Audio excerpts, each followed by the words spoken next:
not too long ago, I got in touch with someone who said that they would be able to make me a long Furby.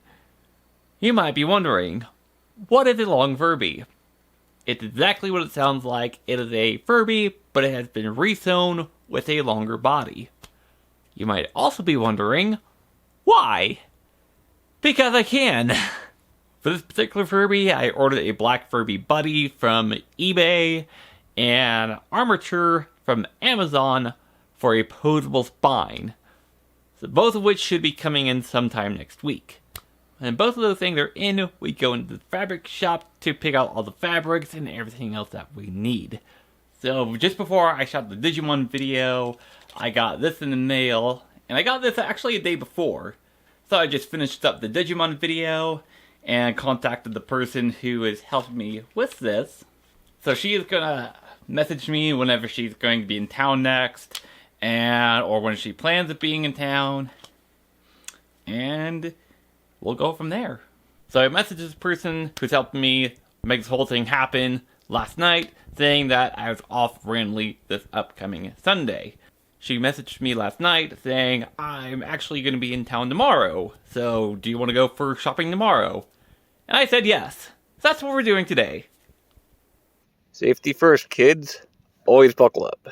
So I'm just here in my car, waiting for them to come. I bought a box of Phantom Rage. I was hoping to pull Zeus, but I didn't. We just got a Joanne. I just transferred the goods over to her, and she'll give me a progress report and shoot some footage. Hello everyone, my name is Abby and welcome to my adventure in making a longified Furby. If you'd like to try making one of these yourself, you can find the tutorial that I followed on Instructables.com. So without further ado, let us begin. So the first thing I'm going to do is remove these tags here real quick, and then we can begin our surgery.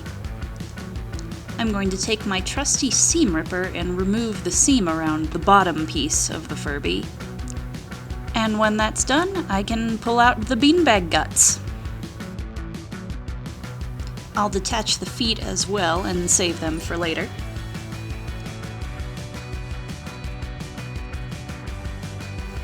There's a seam on each side of the Furby, so I will undo those all the way up to the little mohawk on top of the head, completely removing the ears in the process.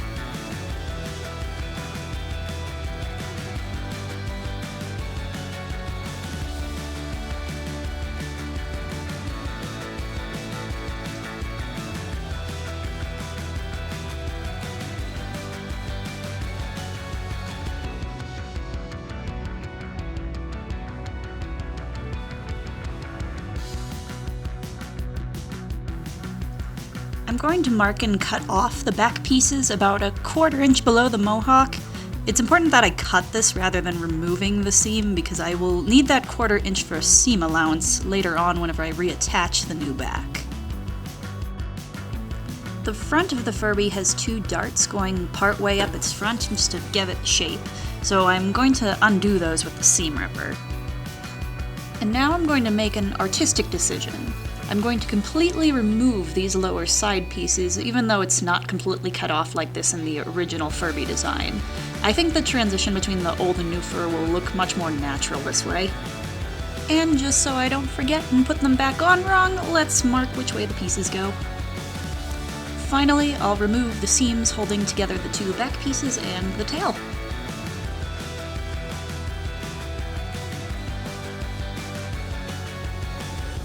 Oh my god, look at it! So now that all the pieces are separated, I'm going to move to the ironing board for a moment so that I can iron all of the pieces flat.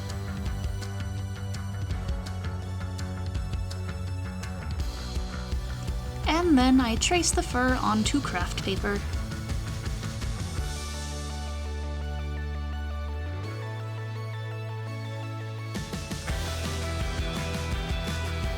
Since I didn't take it apart earlier, I dissected one of the ears at this point. Here's another artistic decision. To better match the new body size, I decided to make the new ears considerably bigger. Also note that if I cut any of the fabric with scissors, as opposed to using the seam ripper, I have to add a seam allowance to the new paper template. And as I move to work with the fur, it's very important that I pay special attention to the natural direction of the fur. Once that's established, I can trace the templates onto the fur, mark them, and cut them.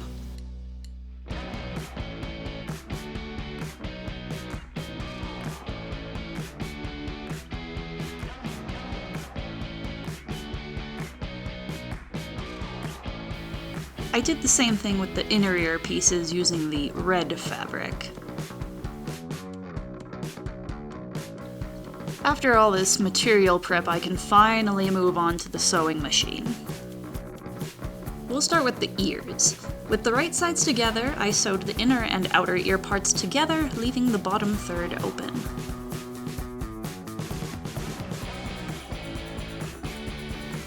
Pink the edges with fabric pinking shears. This will give the ear a smoother fit when it's right side out. For the next step, I'm going to switch to a red top thread. Since the back of the ear is black, I do not need to change the bobbin thread. But before I sew, I better iron the ears flat.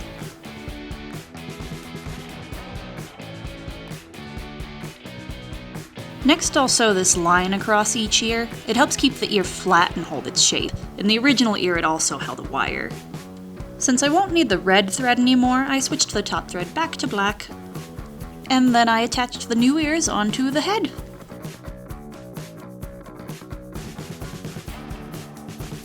So, the next step is to attach the new cheeks to the face. However, the position of the Furby's faceplate doesn't allow much room for the presser foot on the sewing machine. I had a lot of trial and error and a lot of unusable footage in figuring out how to reattach them. The technique that had the most success was using my smallest zipper foot.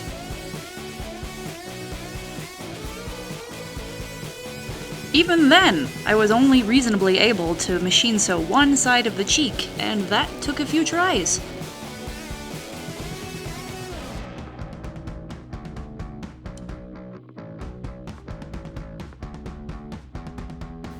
Before continuing with the headache of the face, I decided to take a moment to sew the two back pieces together.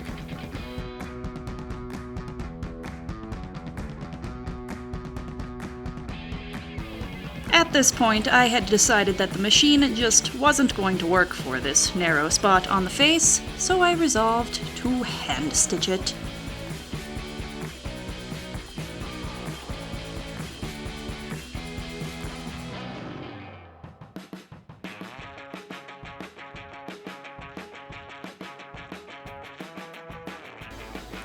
While I'm here, I'll secure the tiny areas between the mohawk and the ears.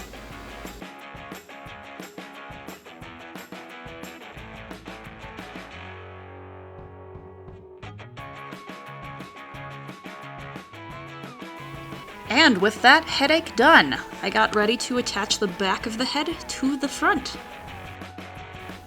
I machine sewed the top of the back piece to the seam allowance that I'd purposefully left below the mohawk, along with some of the little spaces around the ears.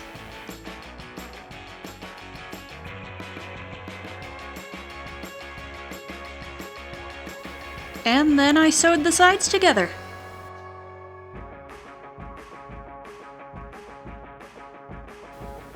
And with that, the completely refurbished head is complete.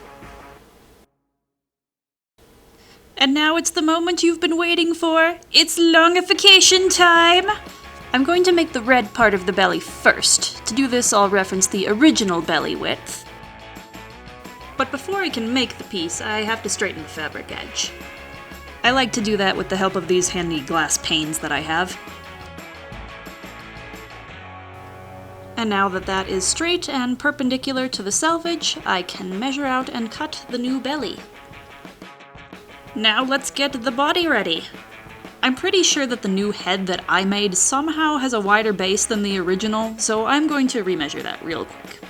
Now that I've checked the new circumference, I will measure and cut. For good measure, I'll also mark the direction of the fur. Now with the right sides together, I'll pin one side of the belly to one side of the body, and I'll sew them together at a 1/4 inch seam allowance.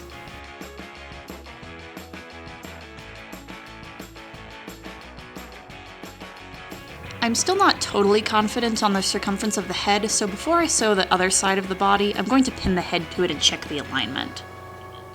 Sure enough, it's a little off, so I made some adjustments and tried again. With that fixed, now I can proceed, so let's pin. And sew!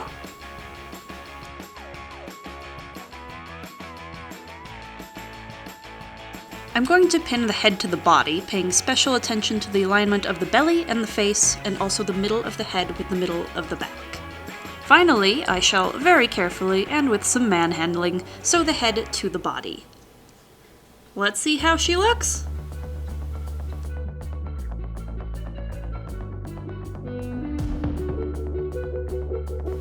Now let's prep the tail. The tail went the opposite as the head. It started with some very chaotic attempts at hand sewing.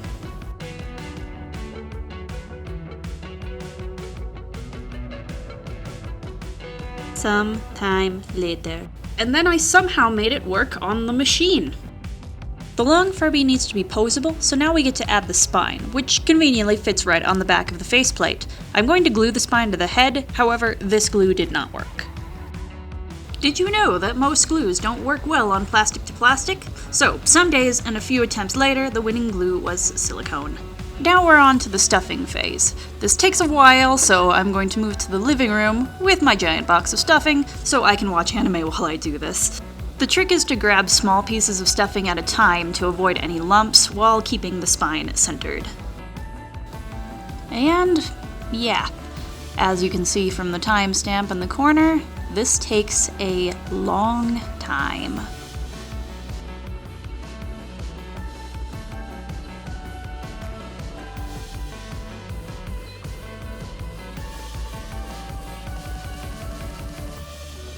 Several episodes of anime later, I'm mostly done with stuffing. I'm going to leave a little room at the end until I can attach the end piece. We'll go back to the table to finish things out, and I'll retrieve the red fabric and the paper template for the bottom piece.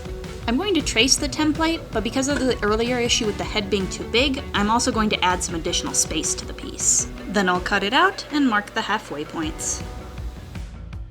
To help ensure the alignment, I'm going to mark the halfway point on the belly as well. Time to reattach the feet. I'm keeping the Furby's original feet, but you can make new ones if preferred. Now I'll position and pin down the feet and hand sew them on. A little note, I would not recommend trying to sew the feet and the bottom piece at the same time. It's a much bigger headache than you think. With the feet securely in place, I'll pin the two halfway marks together while I make the initial stitches. Now we're going to ladder stitch this whole piece on by hand. The hand stitching phase takes a lot of patience and concentration to do well, so as you can see by the timestamp, it takes quite a bit of time.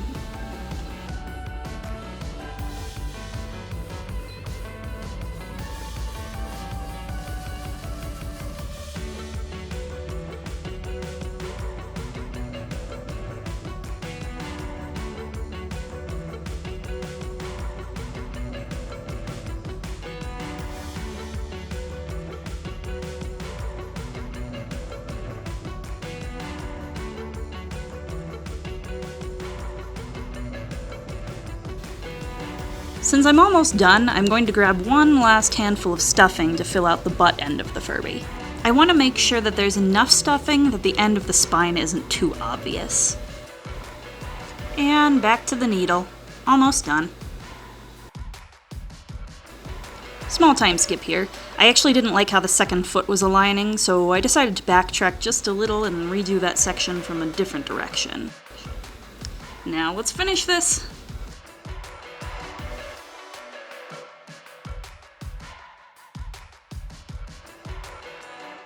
My creation! She lives!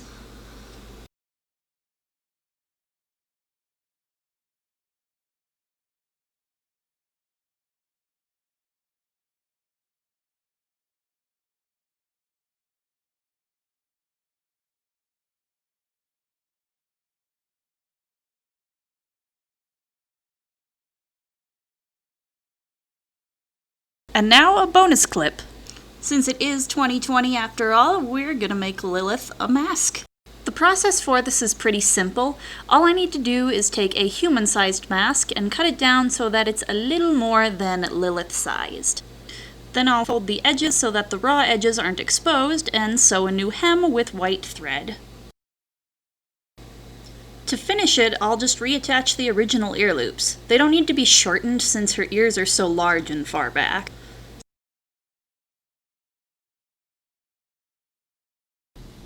And ta-da! Lilith doesn't want you getting sick. She'd rather murder you in your sleep. She has risen! Today, I got this message and this photo. Love the knife, by the way. So she's done. We're gonna pick a time and place in order to make this exchange. Thursday. So I just uploaded the ban list video, and I get a message from her saying that she's on her way, so yeah, she'll be here soon. So, while editing this video, I realized there were a lot of license plates and houses with addresses on them that I needed to blur, and I was not super confident that I got everything. So, instead of showing all of that, here is a screenshot with Abby posing with Lilith with nothing else in shot. So thank y'all so much for watching. If you like what you're seeing, subscribe to the channel, leave a comment down below. I would love to hear any suggestions you have for future videos. My name is Brent. I am Maxed Out Weird, and I'll see y'all next time. Peace. So I wanted to say a few more things and show a couple more things before I wrap this up. I decided to do a photo shoot for Christmas for her because I thought it was cute. We also matched Christmas Day with my pointy hat. And here's her with Doraemon, just kind of vibing. And here's her with Abby when she was first made. Love it. And if you're wondering where I got this idea from, I watched Strange Eons on YouTube. She's one of my favorite YouTubers. Go check her out if you don't know who she is. And once again, thank you all so much for watching. I will see y'all next time. Peace.